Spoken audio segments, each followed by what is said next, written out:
Okay, hello everyone, I am Sachin. Start करते हैं हमारी the Hindu newspaper error practice की आज क्लास 11। सो फर्स्ट क्वेश्चन है हमारा कि one of the new Omicron cases. One of के बाद में नाउन ये हमेशा प्लूरल आता है, तो ये वाला पार्ट तो सही था। Detected on Tuesday was a 7 years old boy. देखो आप अपनी एज कैसे बताते हो कि आई एम 24 ईयर ओल्ड, यही लिखा जाता है। कभी भी ऐसे नहीं लिखते कि 24 ईयर्स ओल्ड, कि मैं 24 सालों का नहीं हूँ। ईयर्स नहीं आता, मैं 24 साल का हूँ, इसीलिए ए 7 year old boy. Second question है हमारा the ideological map of south Asia. देखो क्या चीज़ें दे रखी है, द ये इतना एक नाउन, ऑफ और साउथ एशिया वापस एक नाउन, तो हमेशा किसकी बात करेगा, फर्स्ट वाले नाउन की। ओके, तो मैप तो हो गया इसका, नाउन सब्जेक्ट हो गया, और सब्जेक्ट के बाद ये चेंज्ड क्या दे रखा है, V2, वर्ब की सेकेंड फॉर्म। अब कैसे चेंज हुआ, वर्ब की विशेषता कौन बताएगा, हमेशा एडवर्ब बताएगा कि इररिवर्सिबली चेंज हुआ। इररिवर्सिबल तो कोई शब्द ही नहीं होता, इररिवर्सिबली चेंज हुआ है, LY एडवर्ब फॉर्म आएगी। इररिवर्सिबल का अर्थ होता है जिसे आप कभी चेंज नहीं कर सकते, अब उसे चेंज कभी भी नहीं किया जा सकता। इसीलिए तो देखो आगे लिखा है ना कि बांग्लादेश वाज बॉर्न, कि एशिया के मैप में एक बार चेंज हुआ था, बांग्लादेश बन गया था, उसके बाद से आज तक कभी भी चेंज नहीं किया गया है। ओके, थर्ड क्वेश्चन है हमारा, one second. Mister president praised miss Hasina, किस चीज़ के लिए प्रेज किया गया उनको, फॉर कन्फ्रंट। कन्फ्रंट का मतलब होता है आमना सामना करना, एनकाउंटर करना। किस चीज़ का सामना किया था मिस हसीना ने, मिलिट्री डिक्टेटरशिप्स का सामना किया था अपनी कंट्री में। डिक्टेटरशिप्स क्या होती है, तानाशाही। तो देखो यहाँ पे भी आप इससे अंदाज़ा लगा सकते थे कि फॉर फेसिंग है, फॉर के आगे वर्ब आ रही है ING फॉर्म में, तो वैसे ही यहाँ पे भी फॉर के बाद वर्ब आएगी कन्फ्रंटिंग, कि mister president praised miss Hasina for confronting military dictatorship. ऐसा क्यों हुआ, ये मैं पहले भी बता चुका हूँ कि कुछ ऐसे फिक्स प्रीपोजिशन होती है कि जिसके बाद अगर वापस कोई मेन वर्ब आती है तो वह हमेशा जेरेंड फॉर्म में होती है, दैट मीन्स ING फॉर्म में होती है, फॉर कन्फ्रंटिंग। नेक्स्ट क्वेश्चन है फोर्थ का, the central government has inform the Delhi high court that, क्या इन्फॉर्म किया, the personal data protection bill 2019 which was tabled on parliament, जिसको पार्लियामेंट में लाया गया था। टेबल पे लाना, तो देखो पढ़ने में तो एक बार के लिए सही लगता है कि टेबल के साथ ऑन ही आना चाहिए, लेकिन नहीं, एक जने की टेबल पे नहीं रखा गया था, सबके सामने लाया गया था, इसीलिए हम लगाएंगे टेबल्ड इन पार्लियामेंट। और दूसरी चीज़ ये ध्यान रखना, पार्लियामेंट के साथ आर्टिकल द नहीं आता, tabled in parliament. Okay, next question है,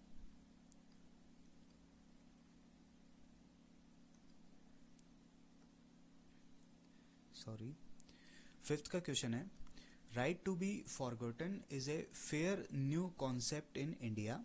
एक नया कॉन्सेप्ट है इंडिया में, जहाँ पे वेयर एन इंडिविजुअल, अकेला आदमी, कैन सीक टू रिमूव और डिलीट ऑनलाइन पोस्ट विच में contain N embarrassing picture, video और न्यूज़ आर्टिकल्स।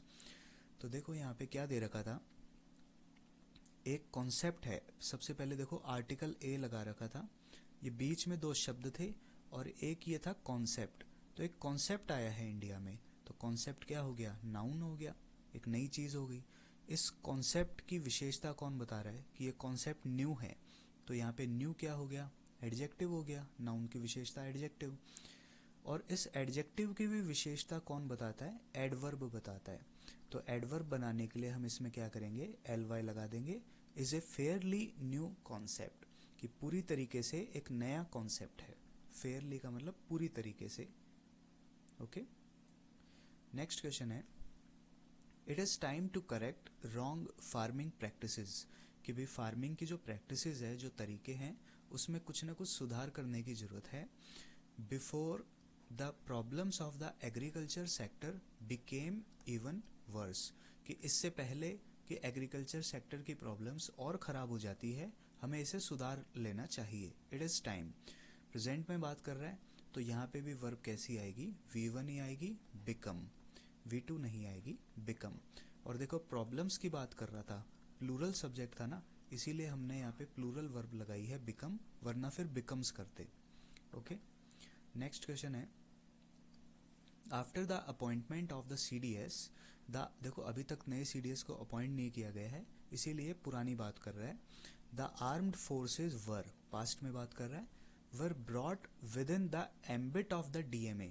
DMA की फुल फॉर्म होती है डिपार्टमेंट ऑफ मिलिट्री अफेयर्स। देखो कुछ मैं ट्राई करता हूँ आपको फुल फॉर्म भी इसमें डालने की, ताकि आपको याद होती रहे। DMA की एम्बिट, एम्बिट का अर्थ होता है रेंज, कि DMA की रेंज के अंदर लाना। The armed forces were brought with in the ambit of the DMA, कि CDS के अपॉइंटमेंट के बाद से ही आर्म फोर्सेस को DMA की रेंज के अंदर लाया गया था। तो DMA क्या करता है, विच से पहले किसकी बात हो रही है, DMA की। विच क्या है, रिलेटिव प्रोनाउन, रिलेटिव प्रोनाउन। तो रिलेटिव प्रोनाउन के पहले वाले सब्जेक्ट की बात हो रही थी DMA की।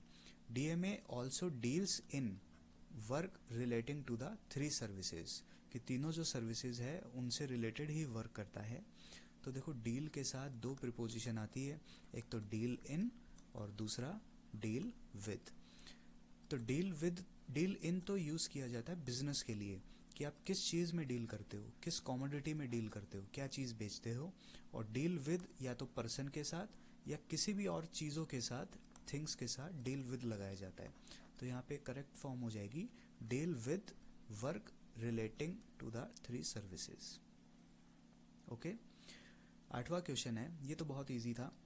द सेंटर हैज़ डिसाइडेड, क्या डिसाइड किया है, to raise the legal age of, भाई लड़कियों की शादी की जो मिनिमम एज है उसे 18 से 21 कर दिया गया है। रेज होता है बढ़ा देना, to raise the legal age of marriage of women from के साथ कंजंक्शन का pair to from 18 to 21 years. 9th का क्वेश्चन है द प्रपोज्ड बिल में ऑल्सो कंटेन्स अमेंडमेंट्स। अमेंडमेंट्स क्या होते हैं, सुधार करना, संशोधन करना, पॉलिटी में पढ़ा होगा आपने। Amendments to various personal laws relating to marriage of various communities. तो देखो यहाँ पे गलती ये थी कि ये जो प्रपोज्ड बिल है में एक मॉडल है, मॉडल के साथ आप वर्ब हमेशा कैसे लगाते हो, V1, उसमें कभी भी S या ES नहीं लगाया जाता। तो सही आंसर हो जाएगा इसका मे ऑल्सो कंटेन। देखो हम ऐसे ही तो लिखते हैं ही कैन वर्क, हम कभी भी ये नहीं लिखते ना ही कैन वर्क्स, क्योंकि मॉडल है इसीलिए V1 लगाते हैं, ही कैन वर्क। और लास्ट क्वेश्चन है हमारा, 1 second. Unfortunately the PRC, people's republic of China, is choosing to use this technologies. These एक प्लूरल प्रोनाउन होता है, इसीलिए इसके साथ ये प्लूरल चीज़ें आती हैं, टेक्नोलॉजीज। टू परस्यू होता है कंटिन्यू करना, क्या चीज़ कंटिन्यू कर रहा है China, to pursue control over their people, अपने लोगों पे कंट्रोल करने की कोशिश कर रहा है। तो चाइना के ही तो लोग हैं, चाइना एक कंट्री है, कंट्री के लोगों के लिए देयर नहीं आता, इट्स आता है। सिंगुलर नाउन है ना, इसीलिए प्रोनाउन भी सिंगुलर ही आएगा, it's people. Okay, so I hope आपको ये टेस्ट सीरीज़ अच्छी लग रही होगी। सो आपका अगर कोई डाउट है तो आप उसे कमेंट सेक्शन में ज़रूर बताइए, मैं तुरंत ही आपको जवाब देने की कोशिश करूँगा। So thank you so much, next class में मिलते हैं।